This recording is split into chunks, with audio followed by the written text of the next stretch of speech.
Hi there, I'm Eric, and this is Riggs Garage, and today I'm working on the 454 swapped Chevy C10. If you haven't seen those videos, check out my C10 playlist, and I will post a link right up here to some other videos for that truck. Today we're going to be putting in a mini spool. A mini spool replaces the spider gears and allows both tires to do the same thing at the same time. There are also disadvantages to this. That means both tires are always going the same speed, so when you go around corners and stuff, the inner tire, which usually goes slower with the spider gears, is going to be going the same speed, so it's preferred for a drift missile or a cheap drag truck. It's not that good on the street, but a lot of people do drive them on the street.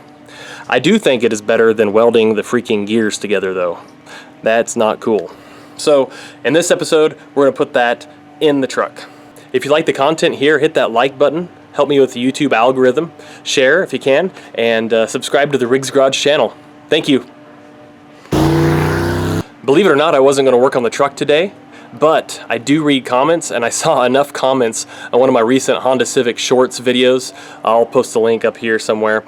But I saw enough comments on there saying, hey, what about the truck in the background? That it really motivated me to work on the truck today. So, you know, leave comments, and I read them all, and I'm going to respond to them, and they do affect what I do because I care about what my viewers want to see.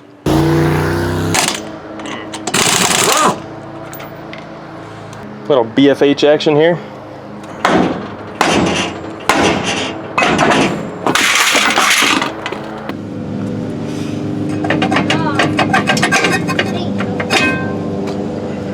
Checking my work here. I put these brakes on a couple years ago. I don't see any leakage or anything weird. Here's something I always try to do before I drain a differential or a transfer case or something. I try to make sure I can get the fill plug undone, because if you can drain it but you can't fill it, then you are stuck. But I did put a cheater pipe on this 3/8 drive and broke this loose pretty easily. Got a 1/2 inch here. Start blasting differential bolts out.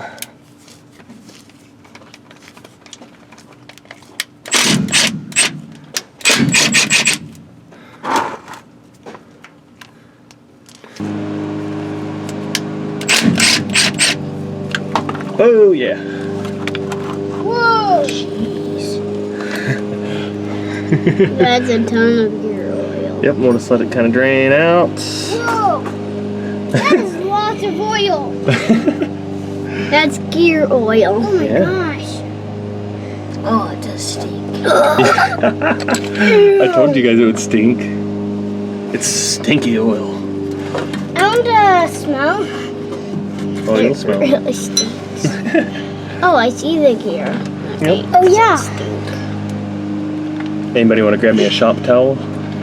Alright, this is a Chevy 12-bolt truck rear end, and I ordered the mini spool off of eBay. So what we're going to be doing is replacing these spider gears. These spider gears allow the rear differential to turn different tires at different speeds. So this is just my passenger side. It's going by itself, and obviously the other one will spin by itself as well. These spider gears are what give you your single wheel peel. And here's the mini spool. What this does is it replaces the spider gears, and it locks everything so everything's going the same speed. Both tires, both sides. Your pin will go through here. These side pieces will be splined the same as your axle, hopefully. Make sure you order the right spline count. And I'll link to this product or a similar product in the description below. It's been a long time since I bought it, but it should be on eBay or Amazon somewhere. I'm going to remove this bolt here, which keeps the pin in place. So I put the truck in gear so this does not spin any longer. And once this is out, we should be able to pull that pin out and remove the spider gear assembly. Replace it with the gooder stuff.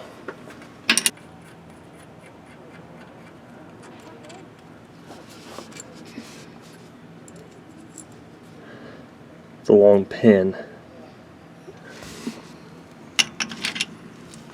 You can see that pops up. So I will go put this thing back in neutral so I can move stuff around. I'm gonna pop it out like this.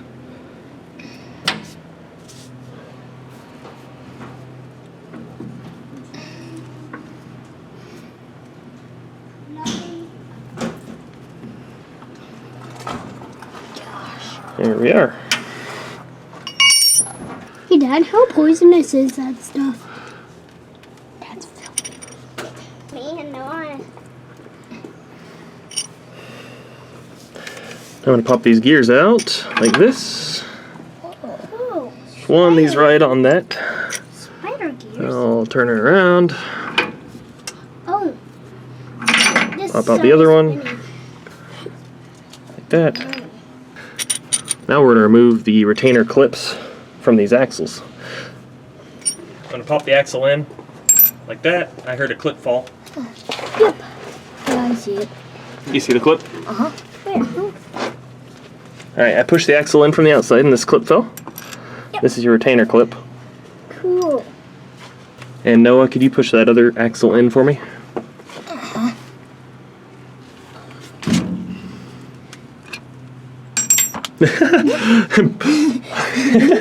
It plopped right in the oil. Of course it did.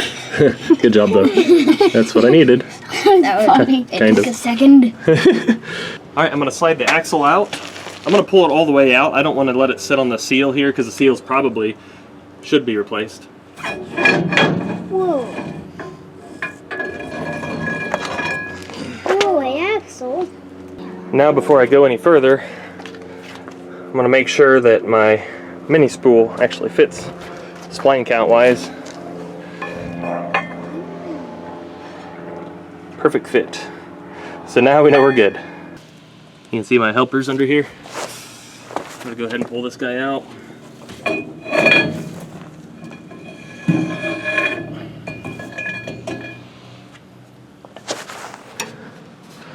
Take these outer gears out.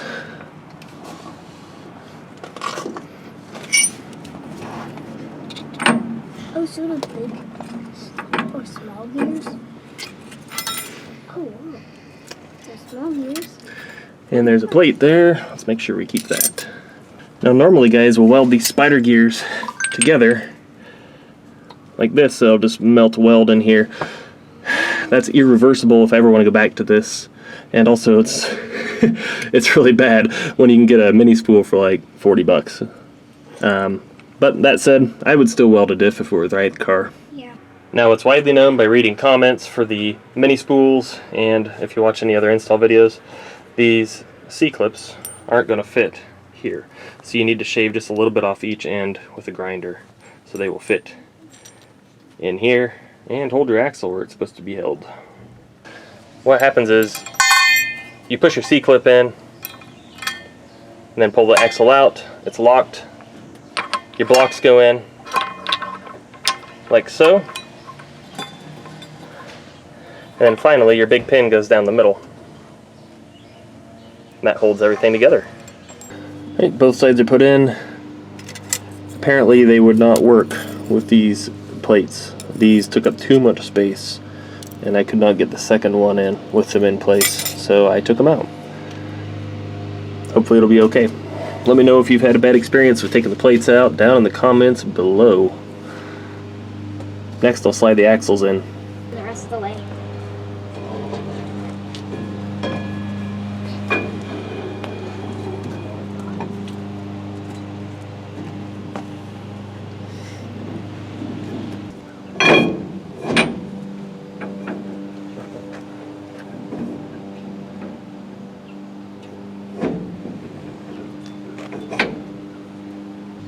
Now, does it look like I'm going to be able to get a C-clip in on that?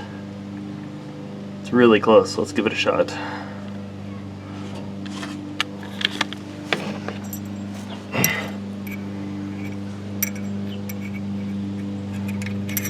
That's a no. So what I'm going to have to do is slot it to fit down this slot here. So I'm going to nab a little bit off each side of the flap disc. I'm going to use the block that fits in that slot as my guide.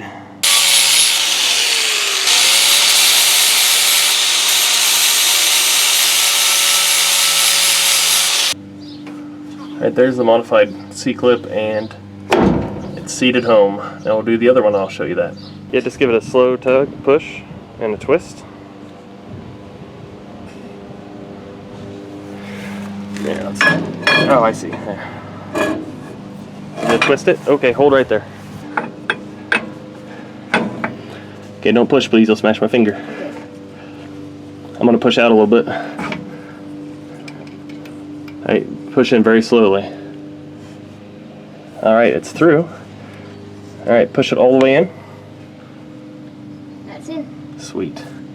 Now we're gonna put our modified C-clip in. Here's what it ended up looking like.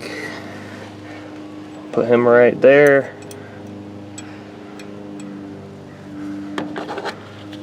Now, Mr. Noah, can you pull out, please? Mm-hmm. How far? All the way. Boom.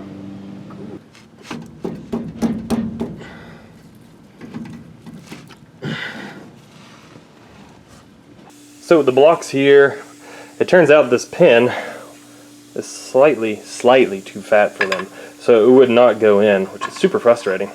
But after some precision hogging out, by precision I mean die grinder with a carbide,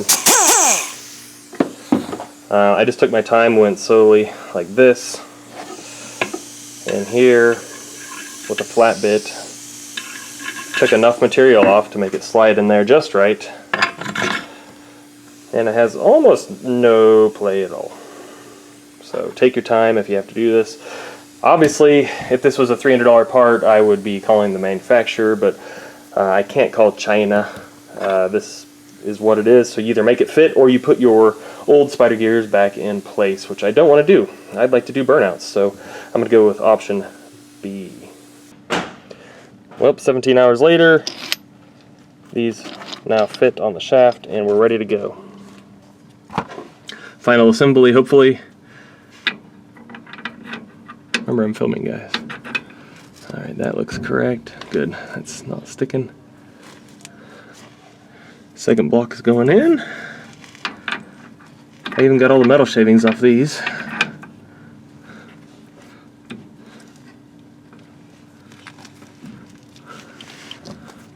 This side has the bolts, so I'm going to do this. Twist that. Alright, this hole's lined up, hopefully.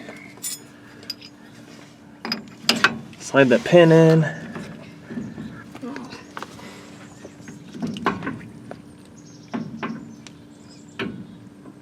Can you pull out on your axle, Noah? Yes. Alright, I got this aligned, and now I'm just going to tighten her in. Make sure you put the lock washer on there. I'm going to put it in gear to snug it down.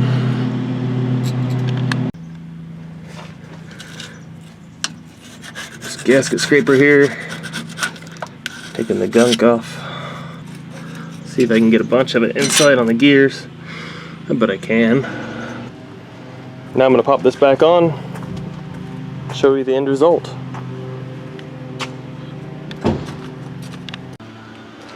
Now I'm going to top off the differential oil with some 80 weight 90 and a piece of fuel hose attached to it right here, so it's easy, and I'm just going to fill it until it dribbles up the top and I'll know it's full.